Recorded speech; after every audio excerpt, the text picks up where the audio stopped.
wanni namni dubartiif dhiirri walitti hajamuuf qabeenyaaf. Namni osoo ati jaamaa taatee wanna taatee rabbiif jecha si jaalatu hin jiru. Biyya alaa jirti jedhaa bar yeroo si arge eessarta siin jedhaa bar dura si dhufee yeroo nagaa si gaafatu yeroo waa waliin haasoftan eessarta siin jedha jalqaba. Si jaaladha siin jedha jalqaba noo eessarta siin jedha. Yookaas Dubaay jirta yookaas Uudii rattaamni mee achirraan gaafii jaalalaa siif dhiyeessa.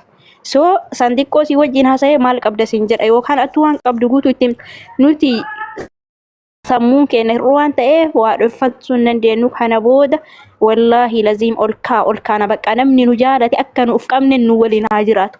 Duniyaa tanas yoo wali qabde gaafa isaan wali dhufte kama isaati.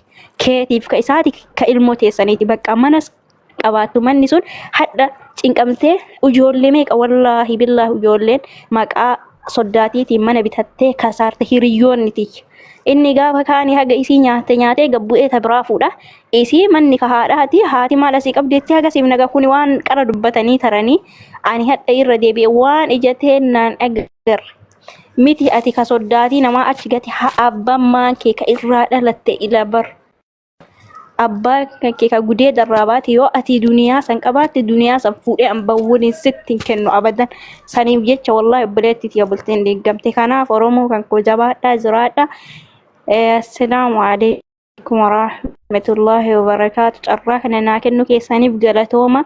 Gubadhee sammuun koona gubatee akkanatti baay'isee haasa'a malee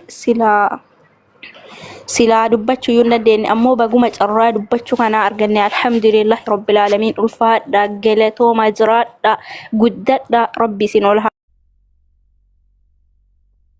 Maashaallah tabarakallah obboleettiin keenya wallahi gobaziidha. Maashaallah haala ajaa'ibaadhaan nu gammachiiste haasofte. Iddiin gaafa sinfaana ooluu jammare isan duraanii yaada koollee waan hin taanetti jijjiiree tasfaa kuteellee tasfaan koo hin deebi'ee kana jettee suniyyuu waan tokkodha baqa nama dhibba keessa namni tokko akkasitiin fayyee gara keenyatti yoo nu dhufe alhamdulillah warroota hundumtu akka nu dhaga'uuf yookaan akka nu amanuuf tun ta'e dhibba keessa namni tokko namni lama yoo fayyifanne nuuf baqiidha nuuf gammachuudha alhamdulillah rabbil alamin. Sanarratti immoo dabalataan immoo inshaallah guyyaa kamisaa mana mubaarakatti haala ajaa'ibaadhaan namoonni gurguddaan nu dhufanii nu gammachiisu ustaazonni keenya hin dhufu beektonni keenya hin dhufu achirratti wal agarra jabaadhaa boriitu immoo afaan amaariffaadhaani afaan amaariffaan immoo boriitu darba obboleettiin keenya luuluun borimmoo afaan amaariffaatiin dhufti sin qophaa koottaa siniin jenna. Assalamu alaikum warahmatullahi wabarakatuh. Namoonni dubbatte yoo jiraate dubbadha. Barriin banaadha. Zaaro achi geeffatta nan dhufa.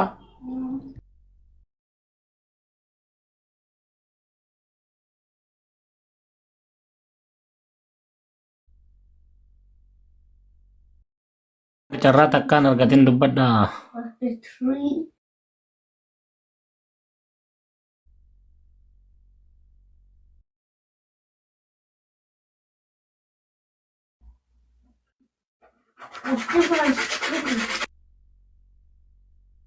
Assalamualaikum warahmatullahi wabarakatuh. Waalaikumsalam warahmatullahi wabarakatuh. Kan jirtu fayyaa keessan hundi keessan. Nagaa hajirra wallahi alhamdulillah obboleettii teenya qaaliif dubbadha. Maashaallah baay'ee namatti tola yaadni keessan guutuun hundi keessaniitu inshaallah nama gorsa keessan hunda fudhatee ittiin hojjetu rabbiin waa taasisu. Namni biyya arabaa jiru hundi aan hin rakkanne tokko hin jiru beektu. Dhugaa dubbachuu anis biyyuma arabaa nama ture waggaa dheeraa biyya Suudiin ture waggaa 8 Suudii ture.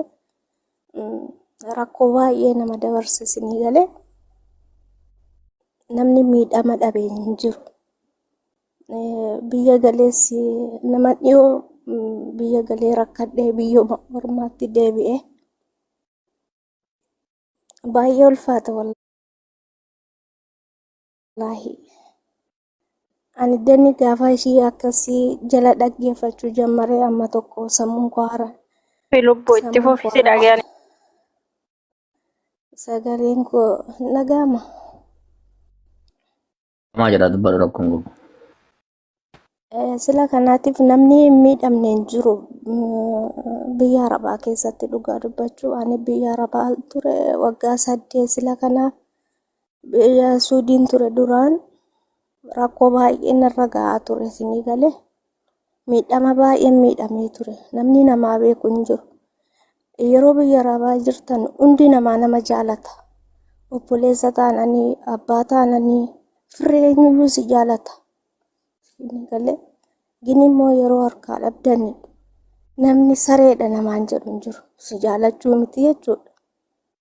Namni kun gaafa qabdan hundi namaa sin jaalata. Gaafa dhabdan immoo namni wallahi tasfaa gaafa kutattanu jira beektu. Ani waggaa 8 ture Suudiirraa biyya galee gaafan bakka jireenya koo keessatti bakka natti dhagahame abdii kutadhetu jira jechuudha. Ammas deebi'eetuman biyya Arabaatti deebi'e. Rakkadhee jechuudha. Gaafan maallaqa qabu fira nan qaba. Gaafan birrii qabu hiriyaa nan qaba. Gaafan birrii qabu obboleessa nan qaba. Gaafan birrii qabu obboleettis nan qaba. Haadhas nan qaba. Gini immoo gaafan birrii dhabe sinii gala nama moosareedha nama naan jedhu hin arganne. Dhugaan siniin jedha. Ani iddan Itoophiyaadhaa dhufe baatii 3 hin deemala biyya Arabaa. Deebi'ee jechuudha.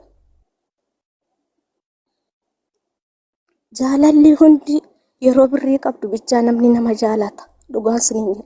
Yaa jaarsaa, yaa obboleessaa, yaa abbaa, yaa haadhaa. Hundi nama. Miidhama inni keessa jiru dhugaa Rabbii tokko jedhee isinitti hime. Anamma dhugaa Rabbii dubbachuudha biyya Suudiitti dibamee opereeshinii galeetiin biyya gale. Hojii dadhabee jechuudha. Sababiin Suudiirraa gale hojii dadhabeeti opereeshinii ta'eetiin biyya Suudiirraa gale gara Itoophiyaa. Galee sanaan immoo jireenya rakkoo hangana jedhan. Baay'ee keessan dabarse ani kun. Alhamdulillah waan hundaaf wanti hunduun darbiti. Sinii galee bulaa koo. An miidhamtanis namni hin miidhamne hin jiru. Addunyaa kana guutuu baratti. Birrii qabda wallaahi eenyu taanani eenyu hin gargaarina. Dhuguman siniin jedha. Eenyu nama. Birrii kee ofirratti qabaadhu wallaahi birrii tokko Itoophiyaa galtee birrii tokko qabaachuu baatte obboleessa wajjiniin dhalatte illee birrii tokko naa kennu jette namni saantiba tokko sitti kennu hin jiru. Nutoo gizee as jiru 20 kuma meeqa namaa kennaa baani. Sinii gala gizee mun biyya galte birrii tokko namni sii kennu hin jiru. Rakkoo baay'eetu jira Itoophiyaa keessa. Akka yeroo silkii qabaannee nootorkii qabaannee akka feenetti dubbanne akka feene nyaanne sinitti fakkaatina. Wallahi Itoophiyaa keessa namni galtanii argitanii Itoophiyaa keessa rakkoon Itoophiyaa keessa jirtu jechuudha. Tasfaa sin kutachiisa. Jiraachuudhuma keessa of si jibbisiisa. Lakka namni